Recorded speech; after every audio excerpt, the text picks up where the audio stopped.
Hello, folks. Welcome back to the Redeemed Marriage Podcast, Rusty and Heather Bryant. We're so glad to be with you this day, this week, and we've got a really special episode planned for today because if you're listening to this and it's the day that it comes out, then this is Father's Day week.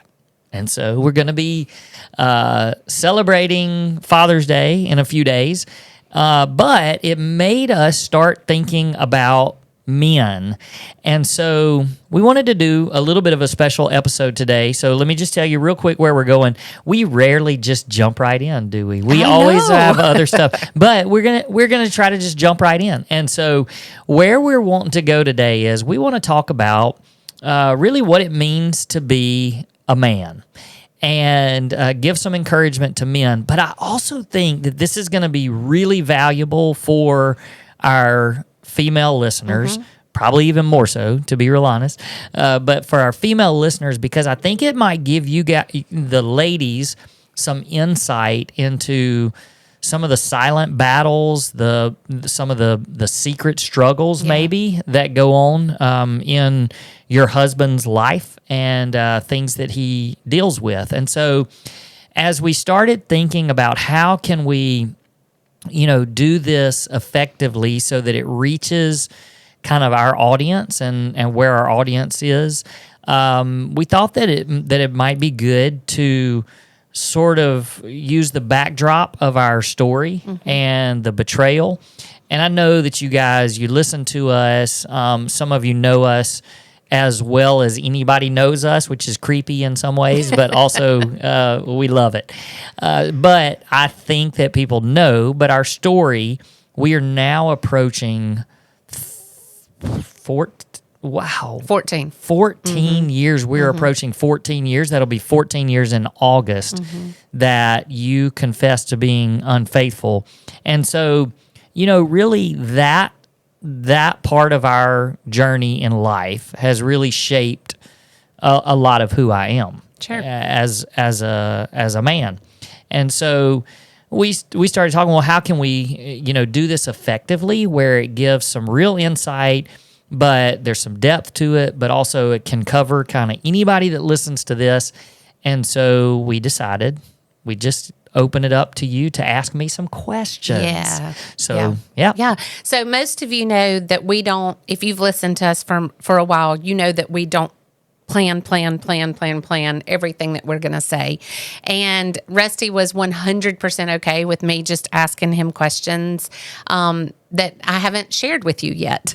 And so I hope some of these don't catch you off guard. But I'll be okay. That's right. But I also know that you just have such a heart for this. And I've talked to a lot of ladies. I'm doing one-on-one women to women mentoring this summer. And I've talked to a lot of ladies that their husbands struggle with some of these questions that I'm going to ask you. And so even if you have not been there in betrayal, even if, you're just listening to us as an encouragement for your marriage, it's just, I think, is going to give insight to how a man thinks and how God created men to be, and how that is affected by betrayal or broken trust or, just anything that comes down the path of marriages. So, all right, the first question I have for you is this. How did my betrayal shake your identity as a man? Shake it? Yeah. Okay. Shake, not shape.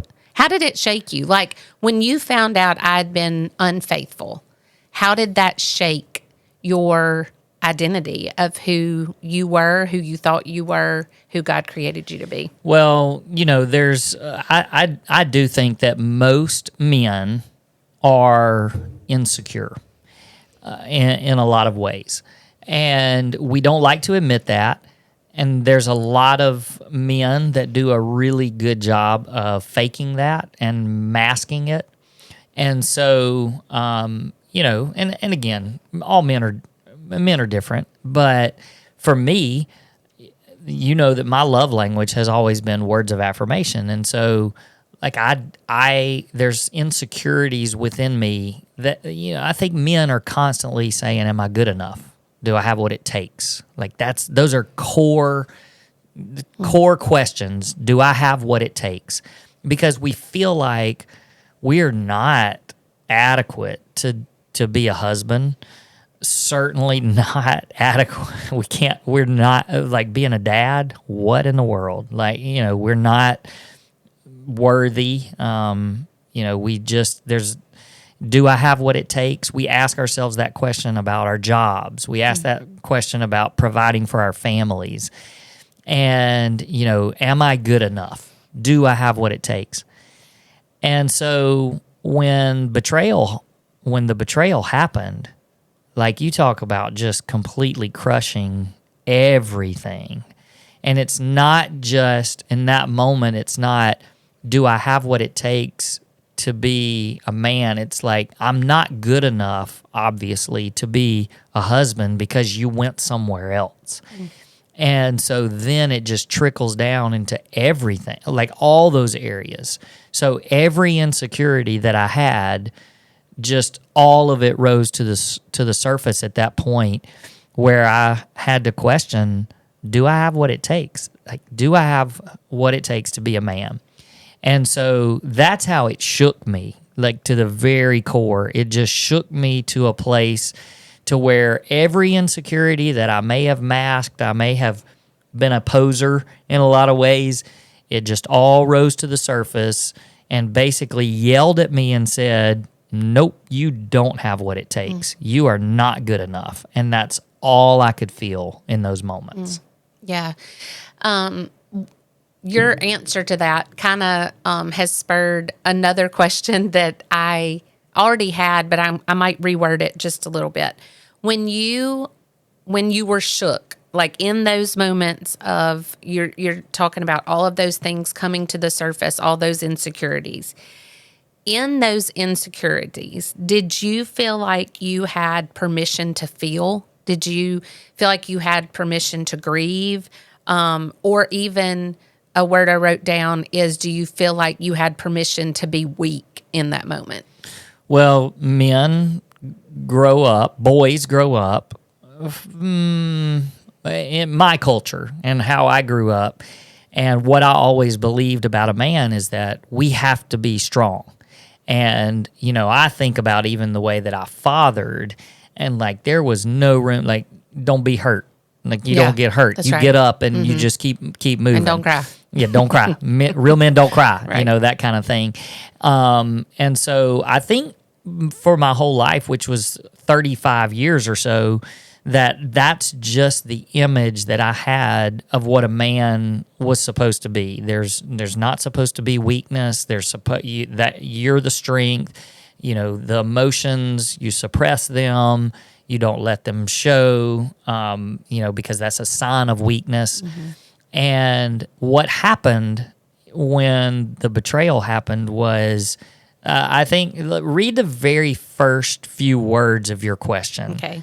Did you feel like you had permission? Okay, that's where I wanted to stop, because it was one of those things where it hit in such a way that I wasn't seeking permission.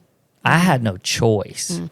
Like, I had no choice to grieve and to feel all of the weakness and all of the emotions.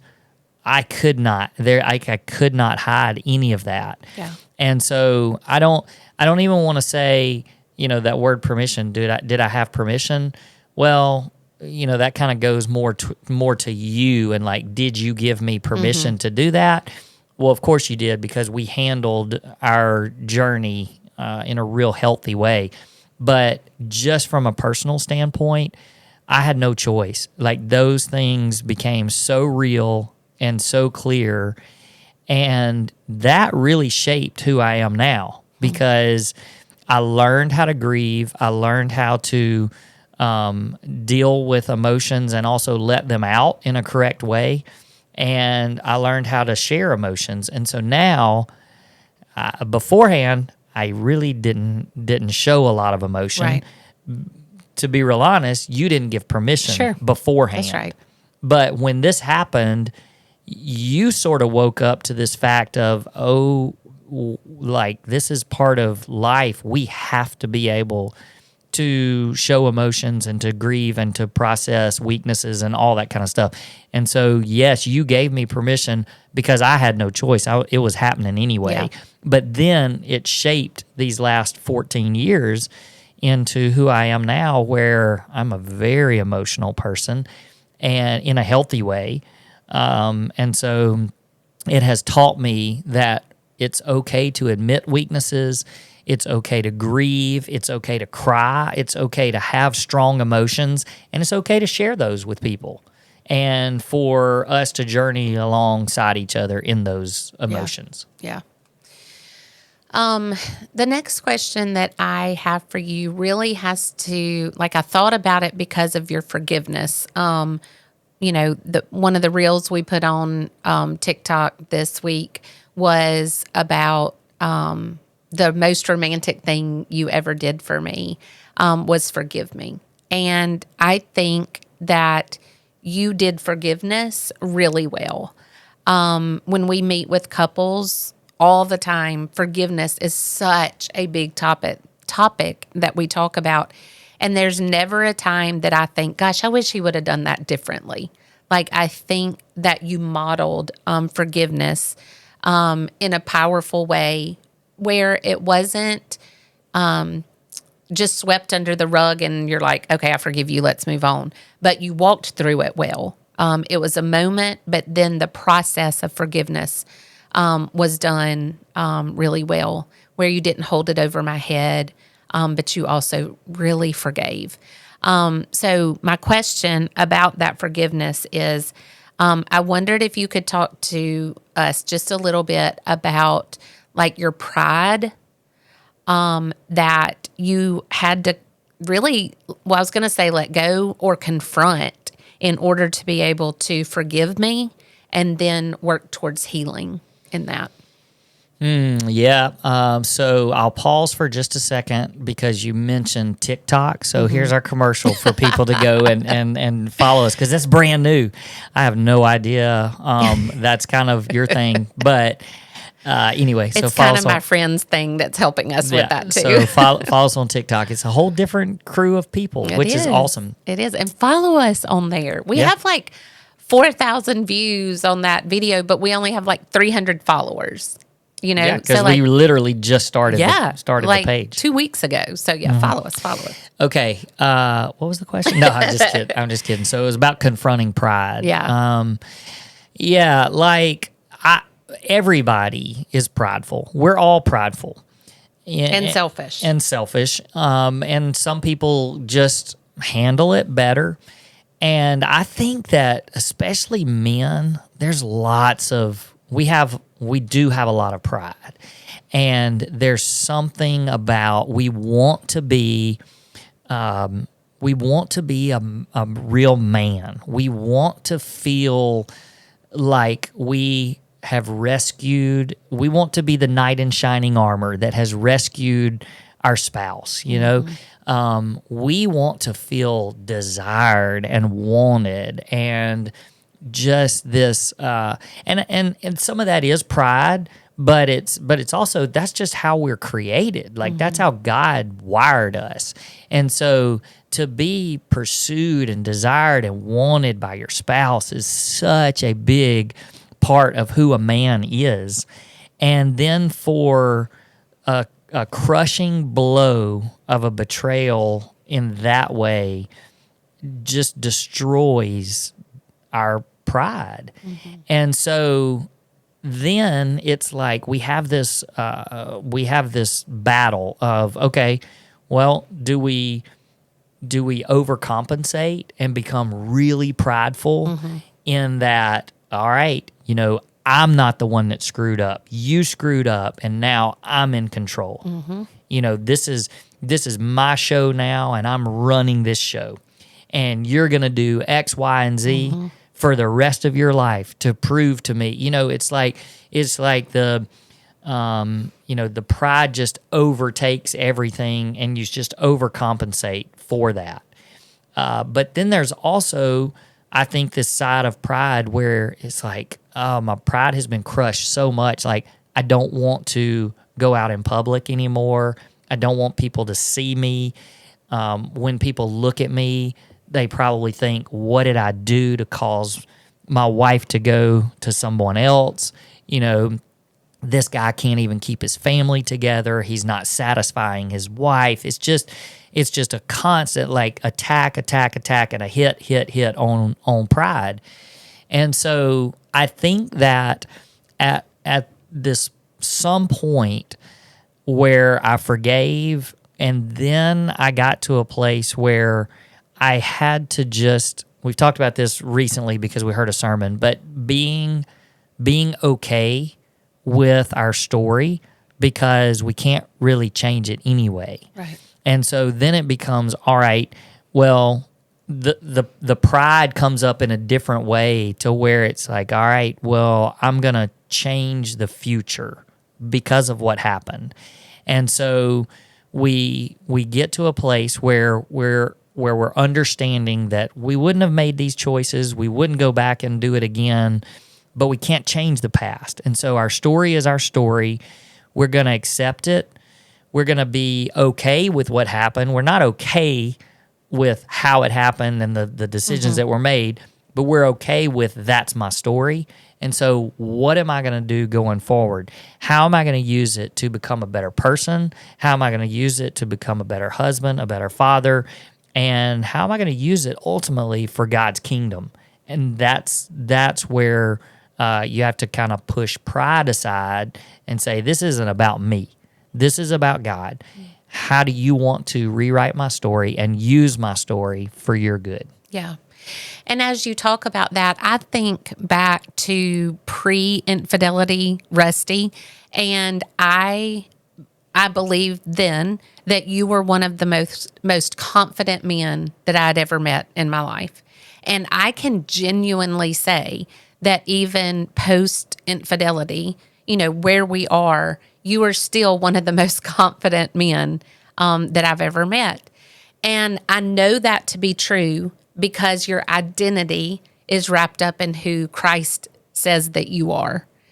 And so I feel like that you have rebuilt that confidence in a way where I can't imagine how you did it, but you did it in such a way that you weren't hardened by what happened and you didn't try to control me. And I see that with a lot of people that we hear from or talk to, is their spouses go into, especially the men, go into, I'm going to control everything you do because that's the only way I can get my confidence and my power back. And by the grace of God, you did that in such a way, rebuilt that confidence in such a way that you didn't do it without hardening your heart, and you didn't do it without controlling, or you did it without trying to control me. Mm-hmm. And I just think that that's such a testimony to who you allowed God to be in your life during the worst days of your life. Well, I think that when something like this happens, we feel everything, we've lost all control, and to know that something like this is happening and we weren't even aware of it, then you really gain that understanding of, I didn't have control of anything. Mm-hmm. And so all of a sudden you desperately try to get control of everything. Yeah. And I think that that's getting control of your spouse and getting control of, and honestly, I think the last thing that you're trying to get control of is your own self. You're just trying to control everybody else because that's all you know how to do, and that's the safety of being back in control. Right. And where I feel like what's happened or what happened with me is that I took that control or wanting of that, the desire of that control, and instead of like making you do all of these things. It was almost like we shifted this balance of power in our marriage. And I really hate to use it that way, but like biblically, I don't think we were where we were supposed to be. Right. No, you're good. I was checking our time. Okay. I don't think we were where we were supposed to be, because I feel like before the betrayal, I didn't have much of a voice. Right. And that's not biblical. Like, Sure. I'm supposed to be the head of the house. And even though you say I was confident, I really just, to keep the peace, I kind of let you run over me in a lot of ways. And so when this all happened, it really, your heart changed to where you were like, oh my gosh, I have not been who I was supposed to be. Right. And so when you shifted, it almost allowed me to have, and I don't even want to say control, but like it was just, hey, I'm leadership. I allowed you to lead. Yeah, well. I think that's it. And so because of that, it didn't feel like control. It just felt like I get to lead the way I'm supposed to lead now. That's right. And I recognize that shift, that I kind of bucked the system for the first 15 years. And then I was in such a place of surrender to the Lord and falling in love with who he was, that it was a privilege to let you lead well.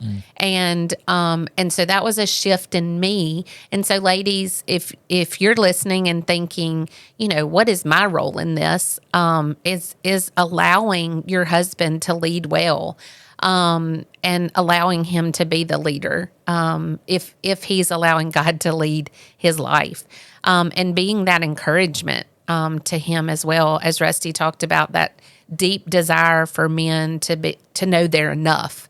Like, that's such a good word for us ladies to remember, to encourage and speak that truth and that life over your husband. All right, I want to kind of shift to like your identity a little bit. What does being a man mean to you now, and how has that changed?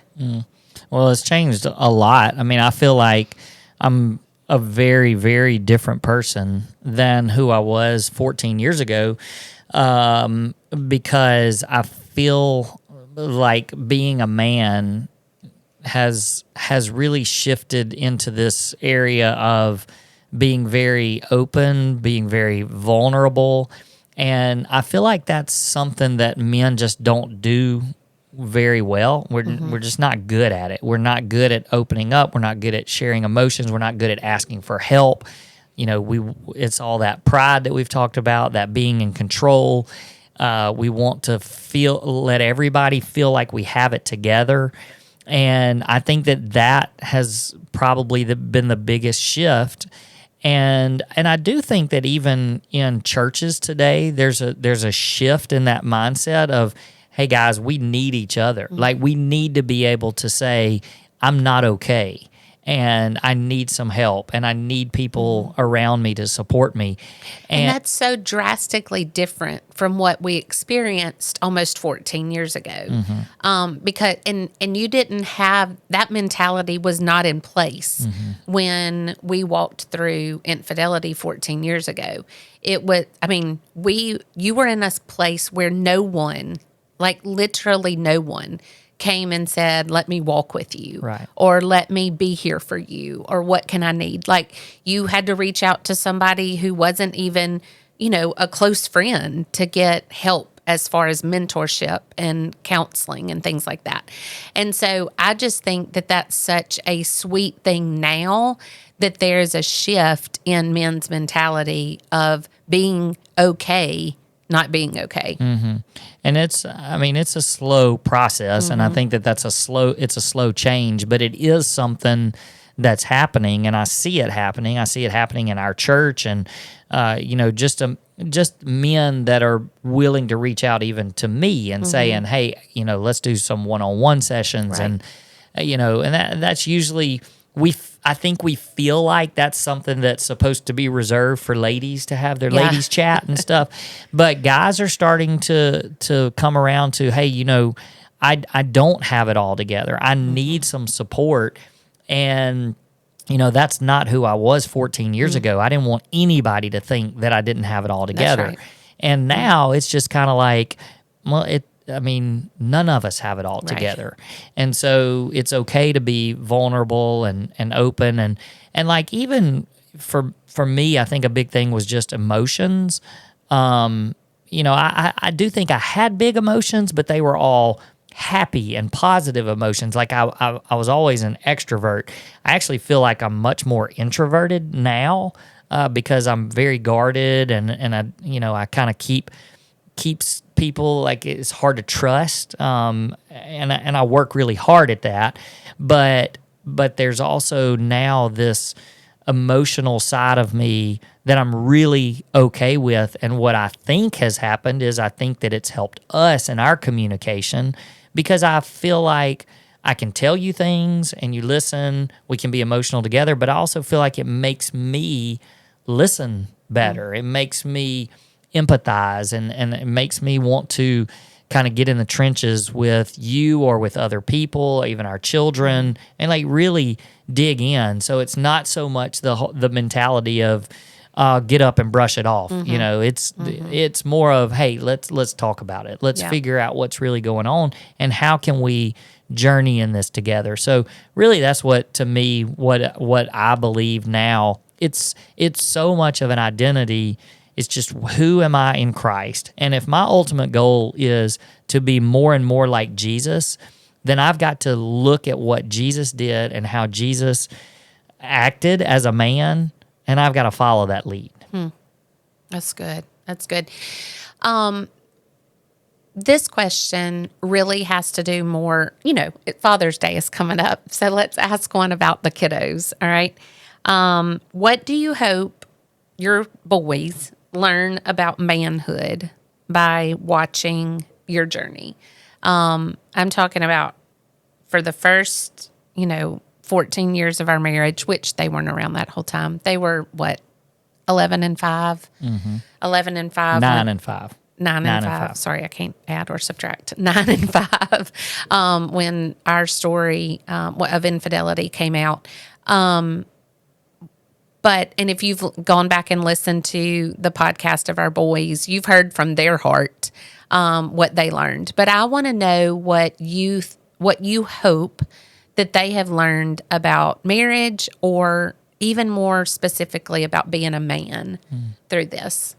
Well, I hope that they've gotten a lot of real word pictures. First of all, I think that they've seen that marriage is not easy.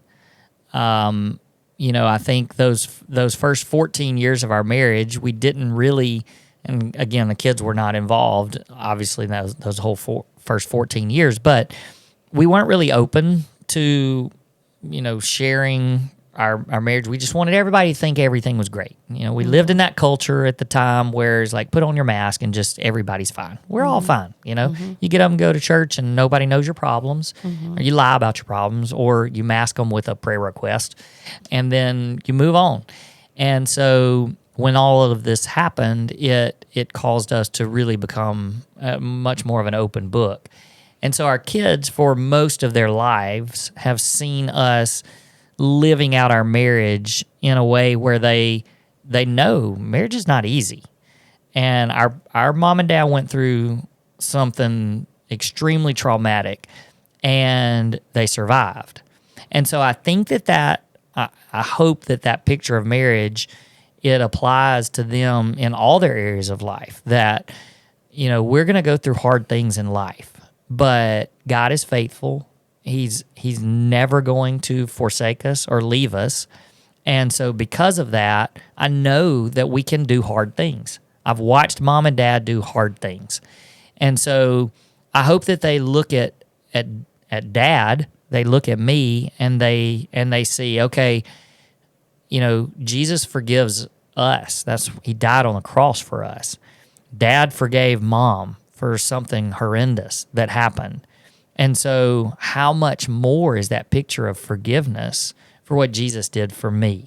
And so, I just always am thinking, hands and feet of Jesus, hands and feet of Jesus. I just want my boys to see that. And so when they get into a situation in their lives, I hope that they never are scared. And they've said this before and even said it on our podcast, but they feel like they can come to us. We're never going to judge them or shame them, but we're just going to be there to journey alongside them and help, because that's what they've seen modeled in our lives and in our marriage. And so, it's just, I just want to be there for them, and I want them to see a correct picture of Jesus and how Jesus treats his people and how he treats us. And so in turn, I want them to treat their wives that way when they get married. I want them to treat their relationships, their friendships, all of that in the same way. Yeah. And you kind of spoke a little bit about the openness that we have as a family.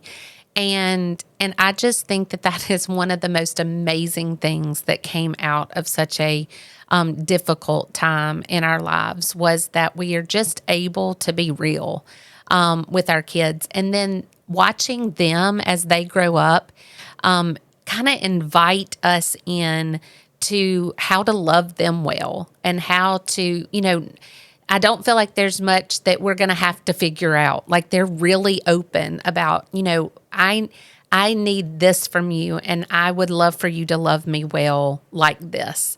And I just think that comes from your guidance as a father and as a man on inviting people in to love you well. And I think that's something that you've done amazingly well. So, last question. Okay. What does strength look like in a redeemed man? Well, we heard a great sermon today. So if you haven't listened, obviously you haven't. You haven't listened. Unless you were there. Today Unless is Sunday. You were there. Yeah, we did promote it, but one of our favorite marriage communicators is Ted Cunningham, and he actually preached at our church. So if you want to go back and listen to at Pine Lake Church, listen to Ted Cunningham's sermon from today. But one of the things that he talked about was the individual, and how the individual doesn't go away when you get married, that the individual is still important. And, even throughout that self-care word. And I just know that before infidelity, that I don't know that I was a real individual. Like, I was just kind of what everybody else wanted me to be and what everybody else needed me to be. So I needed to be a good husband. I needed to be a minister. I needed to be a good father. These people want and need these things from me, so that's what I'm going to be for them. And I thought that was what a man was supposed to do, that I'm just supposed to be everything for everybody. And I think that for so long, I really suppressed who I was, just as, like, who is Rusty? Like, who am I as a man? And I remember going on our marriage intensive, and that very first night when they looked at me and they said, I think that they read between the lines and knew that that's who I was. I was like, what can I do for everybody else? How can I serve everybody else? And they said, we want to give you permission to take care of yourself. And I didn't even know what that meant. And so for the last 14 years, I've really just been on this journey of learning who I am. Like, my identity as a man, and who is it that God created me to be. And so much of that is just learning that all of these circumstances around me, the good things, the bad things, the terrible stuff that's happened in our past in lots of different ways, not just, yes, the betrayal, but we've been through miscarriages, we've been through your cancer, we've been through stuff with our boys that have been hard. All of that, yes, it does shape who I am, because our experiences shape us. But ultimately, who am I? Like, my identity is in Jesus and in Christ. And what I know to be true is that God sees me, like you say, daughter of the King. He sees me as his son, and he sees me as his beloved. And so I have to rest in that. And then I also have to understand that all of these things around me, they can try to bring me down, they can build me up, whatever, good things, bad things, all that. But ultimately, it doesn't change who I am in Christ. And so I have to make sure that that's my foundation. And then I allow these circumstances and experiences and things that I have with my family, with my boys, with you, then I allow those things to grow me. But who I am is I am a son of the Most High, and nothing can take that away. And so that's where my confidence comes from, and that's who the man inside of me. That's where all of the manly strength and energy and confidence, it has to come from that. Yep. And when it comes from that, nothing can take it away. When that is where your strength is, where your strength comes from, when your identity comes, there's nothing that can take that away. And I am so thankful that you have modeled that for our two boys, that you chose to stay almost 14 years ago and have been an example of that to me and to our family, and that you have led well. So I know it's a few days away, but happy Father's Day. All right, thank you. Well, we went a little long today. I am sorry about that, but I hope that you enjoyed our conversation just about what God calls a man to be, and that you can still be that even after something as trying as infidelity, that God is big enough for even this. Yep, absolutely. All right. We'll see y'all next time. See you guys next time. Peace. Peace.